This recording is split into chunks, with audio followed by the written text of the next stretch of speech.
I know burnout's a big issue these days. I'm sure it was as well in your training days. Did you ever experience burnout? What was some of the tougher times during your training? Yeah, look, the terminology is a bit tricky, burnout, but Yeah, sure. tougher times, definitely, absolutely.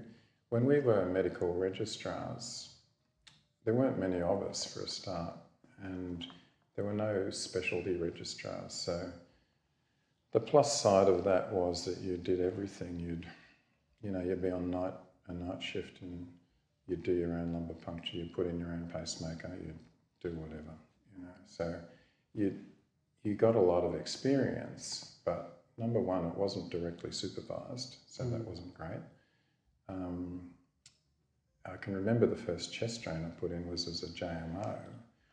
I was in the Canterbury Emergency Department after hours, and there was only 2 of us on for the entire hospital, and the other JMO was in maternity, stuck there, and I had a young kid come in there with after an MVA, ruptured spleen, which we diagnosed in those days by putting a needle into the abdomen and seeing blood. We didn't have the ultrasounds and things, and a pneumothorax, and I hadn't put a chest drain in before, and there was no one there to do it, and no one coming in. So I rang a surgical registrar at St George, who I'd done a term with here, and who was just a godsend, and he took me through it over the phone. Wow. And that's how it was done. Now, things have changed so much for the better since then, but I still remember that case, and the fact that I remember it means that it's had some effect on me. So the supervision's much better now, so those sort of cases are hopefully non-existent. But then, the hours were terrible. We would do, the med-reg shift was, the weekend one was Saturday morning, you'd start at 8, and you finished Monday evening at 6 or whatever. And you hoped you got some sleep along the way. And that wasn't good. And you were studying for your exams as well, and you were trying to, carry out relationships in life as well, and there was a lot of collateral damage. Wow, really? So it personally affected your personal life? Yeah, because of those hours? I can imagine, It did. And then by the time you get home, what energy do you have after 72 hours of that? And then you've got to put that into study. Yeah. So they were difficult times, to be honest. They were good times too, because you form very strong bonds at work with people. Yeah, it's a camaraderie rather than just a colleague. Absolutely. I really admire that. Absolutely. So there was the plus side to it, but I'm glad it's not that way anymore. It should, it's much better.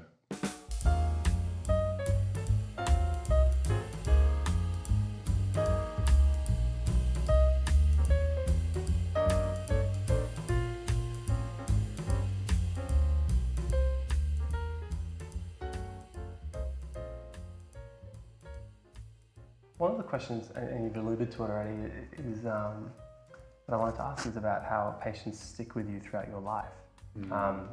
You're talking about a young patient you saw as an intern, as a resident? As an intern. Yeah. Do you often think about patients from when you were younger, from your internship and resident years? Because I'm a resident now, and I've seen a couple of tough cases, and they definitely stick with me. Probably less so from those years than from, say, early consultant years. Because then the responsibility is yours, but you're an early consultant. Kind of. Is that the issue? Or why, I hadn't actually thought of it along those lines, but that's probably correct. I particularly remember a pregnant woman who died, and that was tricky. I'd actually, back in those days, I was a very junior consultant, and I came in and went to theatre with her. The surgeon, the obstetrician, we decided we had to deliver her. She was 28 weeks.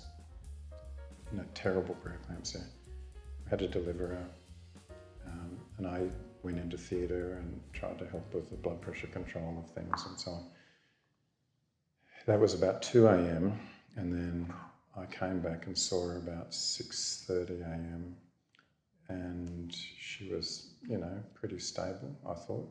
Baby had been transferred out to a neonatal intensive care unit, was doing okay. And I went back to start my clinic about 8 o'clock and got a phone call about an hour later to say she was dead. And, I worked with the coroner to try and find an explanation, and we couldn't. But that was the medical side of it, which is almost irrelevant. Well, not irrelevant, but because finding a cause would have been great, and we never did. But having to sit there with the husband and tell him what happened, so that's that's still difficult. Yeah. And I went to Tanzania for an emergency medicine elective. Wow. Yeah. And there's no antenatal care where I went. Small town, and I saw a couple of pregnant young women die from what was certainly eclampsia.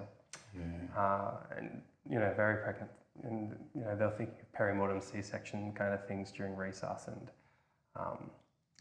they just don't have they didn't really have resources for a neonatal intensive care for that kind of a situation, and it's horrible to see someone pass away. It's horrible to see a pregnant woman pass away, and it's horrible to tell the husband that one day he's got a wife and a baby on the way, and the next day he's alone. Yeah. And bizarrely, I got an email from a fellow consultant recently. Did I know so-and-so, a woman who died in pregnancy all these years ago because they're just seeing a relative of theirs who's now pregnant. Wow, it just keeps coming around. But I think with all those cases, Phil, it's kind of what you learn from them.